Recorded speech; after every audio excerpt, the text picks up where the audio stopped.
네, 자리 위치를 같은 높이로 놓는 게 상징적으로 좋은 면은 있는데 잘 안 보여서도 불편하기도 하죠. 이것도 언젠가 기회가 되면 집단 토론을 통해서 투표로 결정을 바꿔보도록 하겠습니다. 네, 우리 존경하는 부산 시민 여러분들, 요새 여러 가지로 많이 힘드실 것 같습니다.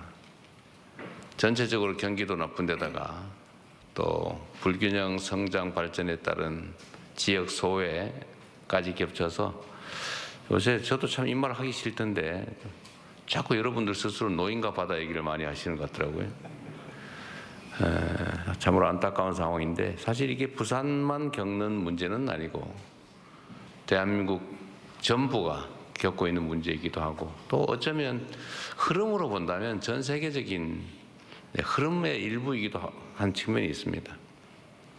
그러니까 지방으로 가면 지방 소도시에서 지방 대도시로 또 면 단위 이런 데서는 읍내로 또 지방 대도시들은 또 수도권으로 근데 또 한편으로 보면 수도권에서 뉴욕으로 또 이런 면들이 있죠. 전 세계가 이제 하나의 생활권으로 묶이면서 집중화 현상이 사실은 거부하기 어려운 마치 중력처럼 작동을 하는 것 같습니다. 그러다고 그걸 그대로 방치할 수는 없는 것이고 특히 대한민국은 불균형 성장 전략을 실제로 취해왔죠. 그러니까 대한민국이 가진 자원과 기회가 워낙 적다 보니까 이걸 골고루 나누면 효율성이 떨어져서 한 곳에 집중하는 소위 올인, 몰빵 전략을 했던 게 사실입니다. 지역으로 하면 서울 수도권에 집중했던 측면이 분명히 있고 또 뭐 산업 경제 정책으로 보면 몇몇의 기업들을 골라서 거기에 이제 자원과 기회, 역량, 정책을 집중했기 때문에 소위 재벌 문제가 생겨나기도 했고 어찌 보면 우리 개개인들 속에서도 특정 계층, 특정인들이 마치 특권층처럼 특별한 지위를 누리는 게 당연한 것처럼 여겨지기도 했던 것 같습니다. 근데 이게 한때는 꽤 유용한 성장 발전 전략이었어요. 그래서 전 세계에 유례가 없는 압축 성장을 우리가 했습니다. 그리고 그 속에서 민주화까지 이뤄내서 식민지에서 해방된 나라 중에 유일하게 민주화와 산업화를 동시에 이룬 나라로 전 세계에 각광을 받고 우리가 또 세계인의 주목을 받고 선망의 대상이 되기도 했습니다. 작년에 좀 어처구니 없는 일로 좀 훼손되긴 했지만 전체적인 대한민국의 위상은 신속하게 회복이 돼서 여전히 유지되고 있기는 합니다. 그런데 대한민국은 보면 이제 그 일극체제, 집중화 전략, 또 불균형 성장 전략이 한계에 다다른 것 같습니다. 모든 게 수도권 일극으로 몰리다 보니까 수도권은 미어 터지고 과밀해서 죽을 지경이고 지방은 없어서 죽을 지경이 됐죠. 소위 소멸 위험을 겪게 됐습니다. 이제는 이제 균형 발전이라고 하는 게 정부의 시혜, 배려, 좀 어려우니까 도와주자 이런 차원의 문제가 아니고 대한민국이 지속적으로 성장 발전하기 위해서는 피할 수 없는 국가 생존 전략이 됐다고 생각이 됩니다. 그래서 이번 새 정부에서는 그간의 정부들도 특히 이제 민주정부는 균형 성장에 또는 균형 발전에 많은 노력을 기울여 왔습니다만 그렇게 국민들이 만족할 만한 획기적 결과까지는 이르지 못한 게 또 현실이기도 합니다.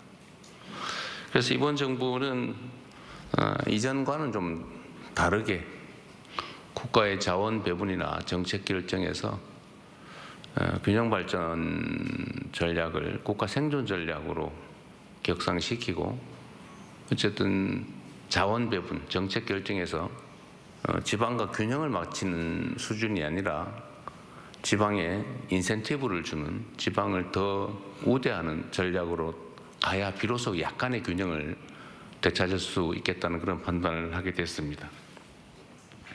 말로만 하는 게 아니라 실제로 집행을 해야 되기 때문에 그 첫 번째로 아마 이 중에 주민등록번호에 따라서 미리 이미 받으신 분도 계시겠지만 민생 지원 또 소비 쿠폰 지원에서도 수도권보다 지방을 더 많이 지급하는 걸로 정책 결정을 해서 실제로 여러분도 약간의 작은 금액이지만 실효적인 정책 효과를 느끼고 계시죠? 액수가 너무 작아요. 별거 아니긴 합니다만. 그러나 국가의 기본적인 재정 배분에서 앞으로는 아예 이걸 원칙으로 당연한 것으로 만들어 가려고 합니다. 그뿐만 아니라 이제는 국가 정책 결정, 정책 판단에서도 특별한 방안을 찾아야 되는데 그 중에 하나가 예를 들면 김경수 지방시대위원장이 지금까지 주력했던 것처럼 부울경 메가시티, 동남권 메가시티를 만든다든지 또는 충청권 메가시티처럼 어쨌든 지역이 좀 광역화해서 좀 경제적 또는 사회 발전의 중심적 역할을 할 수 있게 하는 게 필요할 것 같습니다. 아까도 좀 잠깐 말씀드렸는데 이제는 국가 발전이나 사회 발전에도 중력이 작용하는 것 같아요. 규모가 커야 효율성이 높아지는 그런 측면에 있어서 이제 부울경 메가시티를 비롯한 지방 정책들, 지방 발전 전략을 부울경을 중심으로 좀 빠르게 한번 시행해 보자라는 생각이 있습니다. 또 한 가지는 이제 해당 지역의 특성들을 고려해야 되는데 제가 전에 호남 지역 광주 전남에 가서 광주 전남이 가진 특성 중에 이 특장점들을 이제 활용을 해야 되겠죠. 그래서 거기는 재생에너지 사회로 우리가 전환할 때 재생에너지원이 풍부하기 때문에 재생에너지를 중심으로 한 발전 전략을 대대적으로 수립해보자라고 지금 얘기해서 우리 정부 안에서 특히 대통령실 안에서 그걸 집중적으로 기획하고 있는 중이기도 합니다. 그러면 부울경은 어떻게 할까?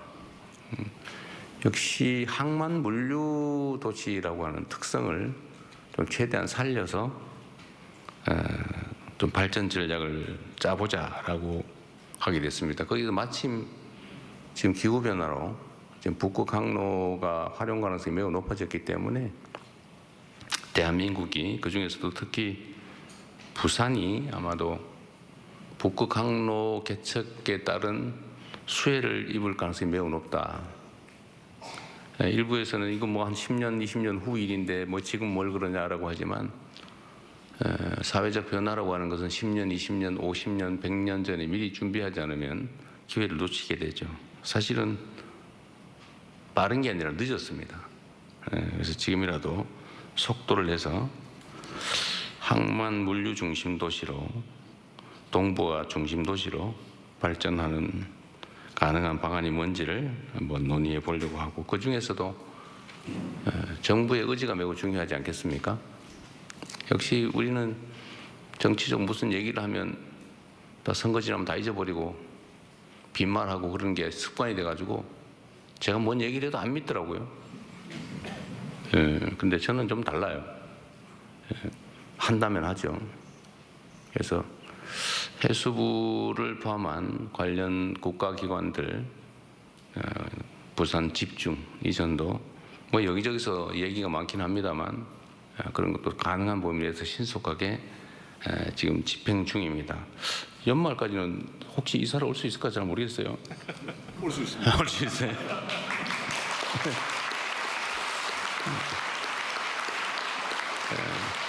역시 행정에는 속도가 중요하죠. 그렇습니다. 뭐 그래야 하는 것 같죠. 그리고 산하기관들 또 관련 기업들, 특히 공기업들, 공기업 산하기관들, 또 출자 출연 기업들도 최대한 신속하게 이전해 오도록 하겠습니다. 그리고 거기에 더해서 이제 행정적인 조치뿐만이 아니고 해사법원 문제나 동남권 투자은행 설립 문제도 최대한 시간을 줄여서 신속하게 해볼 생각입니다. 여튼 부산 시민 여러분들께서 매우 어려운 환경에서 정말 고군분투하고 계신데 어쨌든 부울경 그중에서도 부산을 중심으로 우리가 새로운 희망을 여러분과 함께 만들어 보도록 하겠습니다. 오늘 많은 의견 주시고 가급적이면 똑같은 얘기는 반복하지 마시고 특히 사적인 이야기나 개인적 민원에 가까운 얘기들은 아마 들어오실 때 메모지를 다 나눠드렸을 겁니다. 그러시면 거기다 메모를 해주시면 저희가 다 파악해서 필요한 조치를 해서 개별 통지를 해드릴 겁니다. 그리고 가급적이면 많은 분들의 관심이 집중된 공통의 의제 중심으로 우리 길지 않은 시간이지만 대화를 이어나가도록 하겠습니다. 여러분 반갑습니다. 고맙습니다. 네, 지역 균형 발전이 더 이상 시혜가 아니라 국가 생존 전략으로 격상